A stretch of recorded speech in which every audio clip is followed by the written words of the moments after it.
ఓం విఘ్నేశ్వరాయ నమః. శ్రీమద్ రామాయణము అయోధ్యకాండ. మందర చెప్పిన మాటలు విన్న కైకేయ మనసులో దూరాలోచన ప్రవేశించింది. ఆమె వెంటనే మందరతో, నేను నా కొడుకు ఈ ఉపద్రవం నుంచి బయటపడాలంటే ఏం చేయమంటావు అని అడిగింది.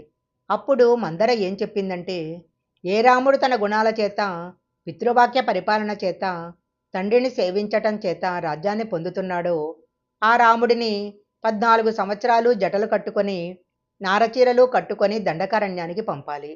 నీ కొడుకుకి అదే ముహూర్తానికి పట్టాభిషేకం చేయించాలి.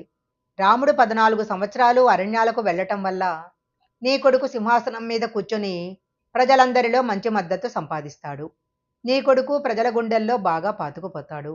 తరువాత రాముడు తిరిగొచ్చినా తనకి ఎదురు తిరగకుండా తప్పిస్తాడు. రాముడిని 14 సంవత్సరాలు అరణ్యాలకు పంపటము, నీ కొడుకు పట్టాభిషేకం చేయటము, ఈ 2 వరాలు అడుగు అని చెప్పింది. నా కొడుక్కి యువరాజ పట్టాభిషేకము, రాముడికి అరణ్యవాసం ఎలా కలుగుతుంది అని కైకేయ మందరని అడిగింది. నీకు తెలియదా ఏమిటి, నా నోటితో చెప్పించాలని చూస్తున్నావు? ఒకనాడు ఇంద్రుడికి వైజయంత నగరంలో తిమిధ్వజుడు అనే రాక్షసుడితో యుద్ధం వచ్చింది. ఆ యుద్ధంలో ఇంద్రుడు ఒక్కడే గెలవలేక దశరథుడి సహాయం అడిగాడు. అయితే దశరథుడు అన్ని విద్యలు తెలుసున్న నిన్ను కూడా తనతో పాటు తీసుకెళ్లాడు. ఆ తిమిధ్వజుడు దశరథుడిని బాగా కొట్టేసరికి భర్తను రక్షించుకోవటం కోసం సారథ్యం చేస్తున్న నువ్వు దశరథుడిని రాక్షసుల నుండి తప్పించి దూరంగా తీసుకెళ్లావు. అక్కడ సేద తీరుతున్న నీ మీద రాక్షసులు మళ్ళీ దాడి చేయగా నువ్వు వాళ్ళ నుంచి తప్పించుకొని వేరొక చోటికి తీసుకెళ్లావు. అలా 2 సార్లు రక్షించటం వలన దశరథుడు నీకు 2 వరాలిస్తాను కోరుకోమన్నాడు. అప్పుడు నువ్వు ఏమీ కోరికలు లేవని అడగలేదు.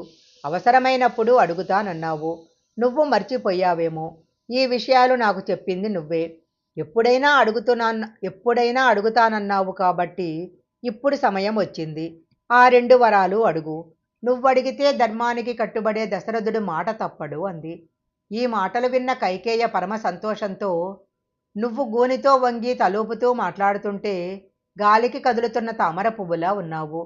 భరతుడికి పట్టాభిషేకం కాగానే నీ గూనికి బంగారు తొడుగు చేస్తాను, బంగారపు బొట్టు చేయిస్తాను. రాజుల బుర్రలో ఎన్ని ఆలోచనలు తంత్రాలు ఉంటాయో అవన్నీ నీ గూనిలో ఉన్నాయి అన్నది. అప్పుడు మందర నాతో మాట్లాడడం కాదు, నువ్వు పెట్టుకున్న ఆభరణాలు కట్టుకున్న పట్టుచీర అవతల పడేసి ఒక ముతక వస్త్రం కట్టుకొని కోపగృహంలో నేల మీద పడుకో. అప్పుడు దశరథుడు వచ్చి నీకు వజ్రాలు ముత్యాలు రత్నాలు ఇస్తానంటాడు. ఆయన మాటలకు నువ్వు లొంగిపోకు. మంకుపట్టు పట్టి 2 వరాలు ఇస్తావా చస్తావా అని నిలదీయి అంది.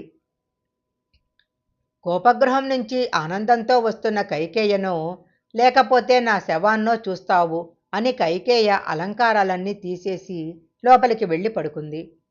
దశరథుడు పట్టాభిషేకానికి చేయాల్సిన పనులను పురమాయిస్తూ తనకత్యంత ప్రియమైన కైకేయకు స్వయంగా తానే ఈ శుభవార్త చెప్పాలని కైకేయ మందిరానికి వచ్చాడు.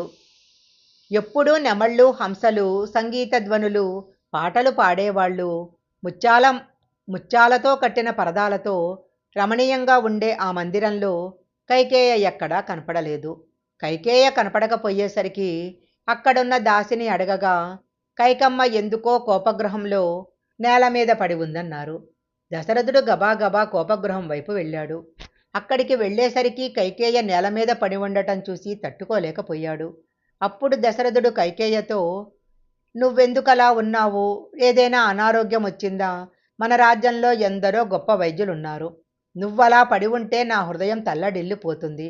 నీ మనసులో ఏదైనా కోరిక ఉంటే చెప్పు, తప్పక తీరుస్తా అన్నాడు. ఒకవేళ చంపవలసిన వ్యక్తి మీద నువ్వు ప్రసన్నురాలవైతే చెప్పు, వాడిని వదిలిపెట్టేస్తాను.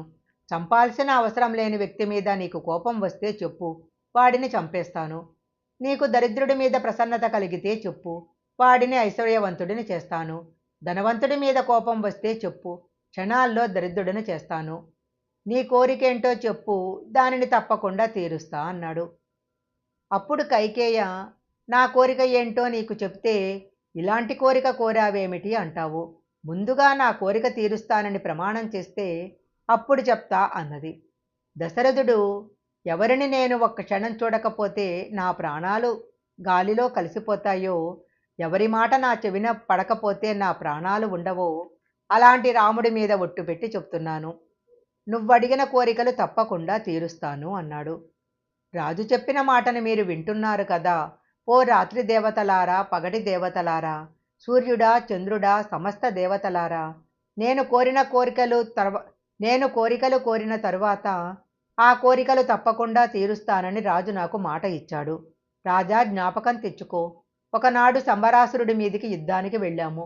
అప్పుడు నేను నిన్ను 2 సార్లు రక్షించాను. అప్పుడు నువ్వు నాకు 2 వరాలిచ్చావు. ఆ 2 వరాలు ఇప్పుడు అడుగుతున్నాను. ఏ రాముడికి యువరాజ పట్టాభిషేకం చేద్దామనుకుంటున్నావో అదే ముహూర్తానికి భరతుడికి పట్టాభిషేకం చేయాలి. పట్టాభిషేకం చేయించుకోవలసిన రాముడు 14 సంవత్సరాలు దండకారణ్యానికి వెళ్ళి నారచీర జటలు కట్టుకొని మాంసాహారం తినకుండా తపస్విలాగా బ్రతకాలి అంది. త్రేతాయుగ ధర్మం ప్రకారము 14 సంవత్సరాలు రాజ్యానికి దూరమైన వ్యక్తి తిరిగి రాజు కాలేడు. అందుకే కైక రాముడిని 14 సంవత్సరాలు అరణ్యవాసానికి వెళ్ళమంది. కానీ దేవతలు కైకేయను ఆవహించి ఆమెతో 14 అనిపించకుండా 9+5 అనిపించారు. కైకేయ అలా అనటం వల్ల రాముడు రావణ సంహారం అనంతరము రాజారాముడిగా పట్టాభిషేకం పొందాడని పెద్దలు చెప్తారు. అప్పటిదాకా సంతోషంగా ఉన్న దశరథుడు ఈ మాటలు విని వెంటనే స్పృహ కోల్పోయాడు. తరువాత అక్కడి నుంచి నేల మీద పడ్డాడు. కొంతసేపటికి తేరుకున్న దశరథుడు, ఎంత మాట అన్నావు కైక, జీవితంలో ఇలాంటి మాట వినాల్సి వస్తుందని అనుకోలేదు. రాముడు నీకు చేసిన అపకారం ఏమిటి? రాముడెప్పుడూ కౌసల్యనొక్కదాన్నే అమ్మా అనుకోలేదు. కౌసల్యను చూసినట్లే నిన్ను సుమిత్రను చూశాడు. రాముడి గురించి వ్యతిరేకంగా మాట్లాడేవాళ్ళు ఈ కోసల దేశంలో ఎవరూ లేరు.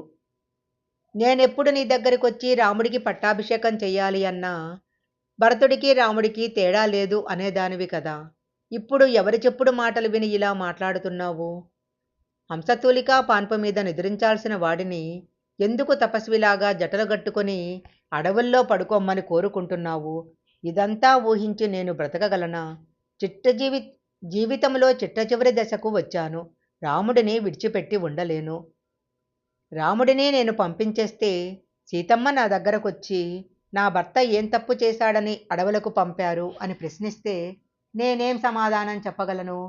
రాముడే అడవికి వెళితే నేను బ్రతకలేను. శవమై కింద పడిపోతాను. నువ్వు వైధవ్యం పొంది దిక్కులేని దానవవుతావు. కాబట్టి నన్ను నీ మాంగళ్యం కాపాడుకో. రాముడు భరతుడికి ఏ అపకారం చెయ్యడు. నిన్ను కన్నతల్లిని చూసినట్లు చూస్తాడు. నీకెవరో లేనిపోని విషయాలు నూరిపోశారు. 60,000 సంవత్సరాలు రాజ్యపాలన చేసిన నేను బయటికెళుతుంటే సురాపానం చేసిన బ్రాహ్మణుడు కూడా నా పక్క నుంచి వెళుతూ ధర్మాత్ముడైన కొడుకును అడవికి పంపించి దశరథుడు బ్రతుకుతున్నాడని దెప్పి పొడుస్తాడు. ఆ రోజు నేను బ్రతికినా చనిపోయినట్లే. అలాంటి అపకీర్తి నాకు తేవద్దు. నేను ఏనాడు కౌసల్యను సత్కరించలేదు. ఎందుకో తెలుసా? నీకు కోపం వస్తుందని. నేనెన్నడూ వారి గృహాలకు వెళ్ళలేదు. ఆ రాముడే అరణ్యాలకు వెళ్ళినప్పుడు నేను మరణిస్తాను. నేను మరణించానని తెలిసి కౌసల్య కూడా మరణిస్తుంది. కౌసల్య నేను మరణించాక ఈ రాజ్యం సంతోషంగా ఉండలేదు. నువ్వు భరతుడికి రాజ్యం ఇవ్వాలని చూస్తున్నావు.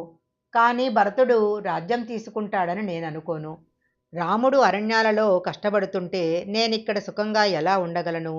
నిజంగా రాముడు అరణ్యాలకు వెళ్ళటం భరతుడి కోరికైతే నా శరీరం పడిపోయాక నాకు తర్పణ పెట్టకూడదు, ఉదక క్రియ చెయ్యకూడదు.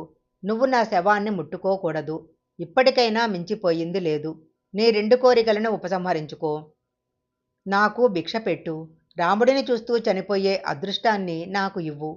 దశరథుడు అలా చెబుతూ కైకేయ పాదాల మీద పడబోగా తన పాదాల మీద పడుతున్నాడని తెలిసి కైకేయ పక్కకు జరిగింది. దశరథుడి శిరస్సు నేలకు తగిలి స్పృహ కోల్పోయి పక్కకు దొర్లిపోయాడు.